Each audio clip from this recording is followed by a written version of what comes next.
Queridos amigos, sejam bem-vindos ao canal Videira Espírita. Meu nome é Cristina Brito e este é o programa Projeto 15 Minutos, o Livro dos Espíritos. Aqui, diariamente, estudamos por mais ou menos 15 minutos o primeiro livro da codificação espírita realizada por Allan Kardec, o Livro dos Espíritos. Atualmente estamos no livro terceiro desta obra, que trata das leis morais. É composto por 11 capítulos e estamos atualmente no capítulo 8, que trata da 7ª lei moral, que é a lei do progresso. E estamos aqui no subitem que trata dos povos degenerados. O que é povo degenerado? É aquele povo que não está fazendo as coisas da melhor forma, não é? Que está nos excessos, nos vícios, nos crimes, é o povo que não está no caminho do bem, definitivamente não está, é um povo degenerado.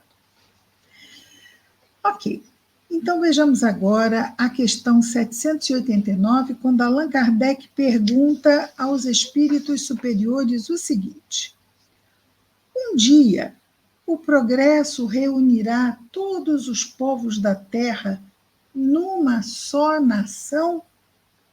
Um dia, o progresso reunirá todos os povos da Terra numa só nação? Respondem os espíritos superiores.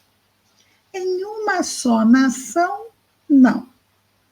Isso é impossível, pois da diversidade dos climas se originam costumes e necessidades diferentes, que constituem as nacionalidades. Razão porque sempre será preciso que haja leis apropriadas a esses costumes e necessidades. A caridade, porém, não leva em conta as latitudes, não é? Se é muito frio ou muito calor. Não, a caridade não leva em conta isso. Nem distingue os homens pela cor da pele. Quando por toda parte a lei de Deus servir de base à lei humana, os povos, como os indivíduos, praticarão entre si, os povos entre si, assim como os indivíduos entre si. Isso quando? Quando por toda parte a lei de Deus servir de base para a lei humana.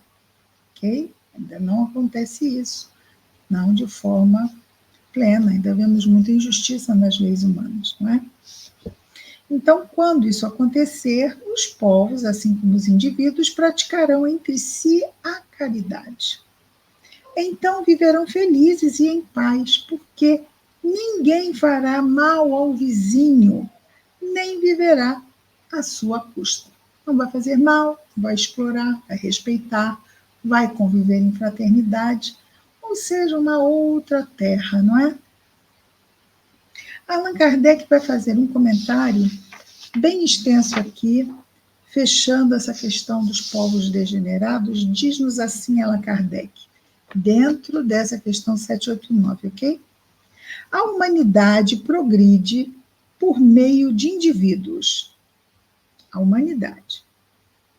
O resultado do progresso da humanidade é o progresso de todos os seus indivíduos, que pouco a pouco se melhoram e se esclarecem. Quando estes prevalecem pelo número, ou seja, um grande número já está muito bem, moralmente falando, tomam a dianteira e arrastam os outros. De tempos em tempos surgem entre eles homens de gênio, pessoas de gênio, espíritos encarnados de gênio, que lhes dão um impulso, dão a esses grupos, esses povos, um impulso de progresso.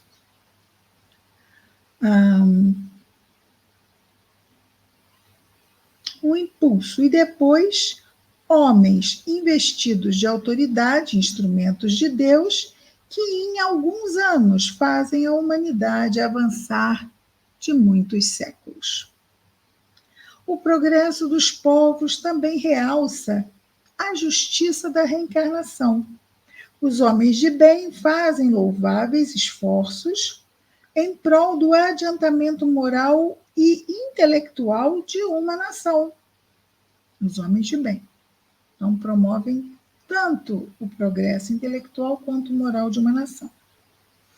Transformada, a nação será mais feliz neste mundo e no outro. Que vamos desencarnar, vamos para o outro. Já estamos aqui no bom caminho, vamos desencarnar, permanecemos no bom caminho. Mas, durante a sua marcha lenta, através dos séculos, milhares de indivíduos morrem todos os dias. Qual a sorte de todos os que sucumbem ao longo do trajeto? Sua inferioridade relativa os privará da felicidade reservada aos que chegam por último? Então, está lá, no meio do progresso. No final, tudo estará muito avançado, mas aqui no meio do caminho ainda não. Então, esses que estão aqui no meio do caminho sucumbem, não é, ao longo do trajeto. Sua inferioridade relativa os privará da felicidade reservada aos que chegam por último? Ou a sua felicidade também é relativa? A justiça divina não poderia consagrar semelhante injustiça. E, afinal, eles participaram do progresso, não é? Com a pluralidade das existências, o direito à felicidade é igual para todos, porque ninguém fica privado do progresso. E tem outra coisa, como esse progresso se dá ao longo dos séculos, nós participamos do meio e agora estamos aqui no fim. Como aqueles que viveram no tempo da barbárie podem voltar, na época da civilização, a viver no seio do mesmo povo ou de outro, é claro que todos se beneficiam da marcha ascensional. Porque assim, estamos todos juntos, nós somos aqueles atrasados, que vamos reencarnando, que hoje estamos aqui e lá continuamos no progresso, né? Individual e do grupo ao qual nos inserimos. O sistema, e continua Kardec, o sistema da unicidade das existências apresenta aqui outra dificuldade. Ou seja, aqueles que acreditam que não há reencarnação, que só se vive uma única vez, esse sistema da unicidade das existências apresenta aqui outra dificuldade. Segundo esse sistema, a alma é criada no momento do nascimento. Portanto, se um homem é mais adiantado do que outro, é que Deus criou para ele uma alma mais adiantada. Por que esse favor? Nossa, tão injusto, não? Se pensar dessa forma. Que mérito tem ele que não viveu mais do que o outro, que talvez haja vivido até menos, para ser dotado de uma alma superior? Esta, porém, não é a dificuldade principal ainda. Em 1000 anos, uma nação passa da barbárie à civilização. Em 1000 anos. Se os homens vivessem 1 milênio, conceber-se-ia, nesse intervalo, tivessem tempo para progredir. Ou seja, nós somos aqueles espíritos que estavam reencarnados há 1000 anos atrás, no tempo da barbárie, e somos de novo aqui, reencarnados 1000 anos depois, já vivendo um progresso de toda essa jornada de 10 séculos, não é?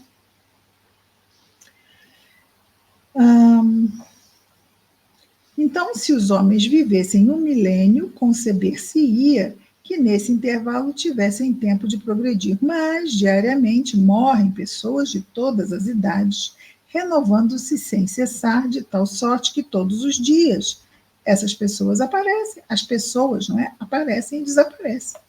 Ao cabo de 1000 anos, já não há aquela nação, já não há naquela nação qualquer vestígio de seus antigos habitantes. De bárbara que era, a nação tornou-se civilizada. Quem progrediu? Como é que aqueles bárbaros se transformaram nos civilizados de hoje? Nascem civilizados? Assim, do nada. Como nasciam bárbaros assim? Do nada. Quem progrediu? Foram os indivíduos, outrora bárbaros? Mas se eles já morreram há muito tempo, teriam sido os recém-chegados? Mas se suas almas foram criadas no momento em que eles nasceram, essas almas não existiam à época da barbárie. E então será preciso admitir-se que os esforços despendidos para civilizar um povo têm o poder não de melhorar almas imperfeitas, porém de fazer com que Deus crie almas mais perfeitas. Ah, olha, aquela geração ali fez. Ah, não, mas agora eu vou criar outra geração. Vou criar mais evoluída. Mas olha só, não fizeram nada para isso. Vamos ficar evoluindo uma civilização e toda uma humanidade de forma externa e de forma artificial. Ninguém fez nada para amadurecer. Seria como se todo ano o aluno não precisasse prestar nenhum tipo de prova, voltar para casa, esquece tudo. Outro ano é substituído por outros alunos que nunca entraram na escola, mas que vão estar mais avançados do que os que terminaram o ano anterior. Onde é que está o sentido disso, não é? E Kardec é muito interessante, porque ele vai nos propondo estes exercícios de raciocínio, onde nós vamos assim, mas é mesmo, não faz sentido essa questão de unicidade de existência.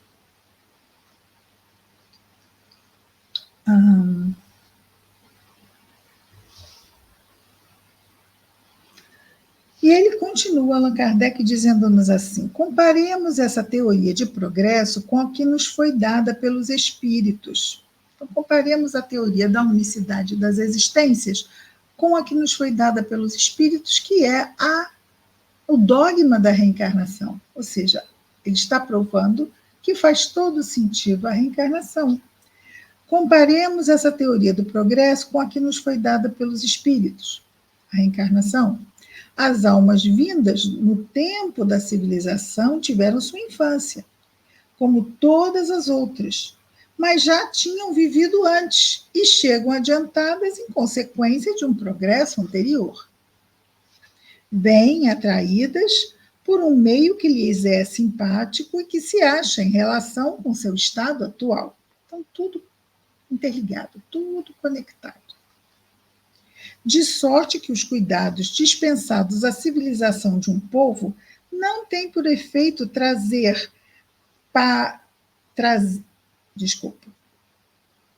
de tal sorte que os cuidados dispensados à civilização de um povo não têm por efeito fazer que se criem almas mais perfeitas no futuro, e sim atrair as que já progrediram. Sim, reencarnação, as que já progrediram. Seja as que já tenham vivido no seio desse mesmo povo, ao tempo de sua barbárie, seja as que venham de outra parte, de outro povo. Aqui também encontramos a chave do progresso da humanidade inteira. Quando todos os povos estiverem no mesmo nível quanto ao sentimento do bem, a Terra será ponto de reunião exclusivamente de bons espíritos, que viverão fraternalmente unidos, enquanto os maus, sentindo-se aí repelidos e deslocados, vão procurar mundos inferiores, vão procurar em mundos inferiores o meio em que lhes convém, até que sejam dignos de voltar ao nosso, então transformado. Um mundo já então transformado, e eles que vão continuar lá em outro mundo, vão progredir, também vão se transformar, e um dia voltarão para cá, transformados em um mundo transformado. A teoria vulgar tem ainda essa consequência, diz Kardec.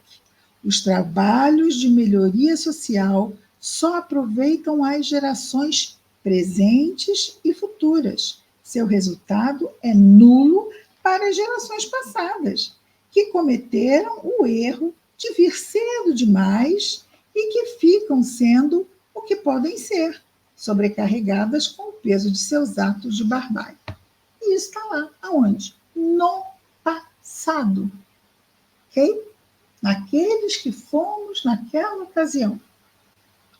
Segundo a doutrina dos espíritos, os processos posteriores aproveitam igualmente a essas gerações, ou seja, na reencarnação, depois daqueles momentos de barbárie, nós vamos aprendendo, aqui, até que nos afastamos de todo desse tipo de escolha selvagem, não é? Segundo a doutrina dos espíritos, os progressos que vêm depois aproveitam igualmente a essas gerações lá de trás, que voltam a viver em melhores condições e podem, assim, aperfeiçoar-se no seio da civilização. E aqui ele indica, para que voltemos à questão 222, fica a dica, ok? E é isso. Esse comentário é bastante extenso, mas acho que também é bastante elucidativo com relação a essa teoria de apenas uma vida para os espíritos e múltiplas existências, onde vamos progredindo paulatinamente através do tempo. Amanhã estaremos de volta, então, queridos amigos, com mais um projeto 15 Minutos, o Livro dos Espíritos. Até lá, muita paz a todos.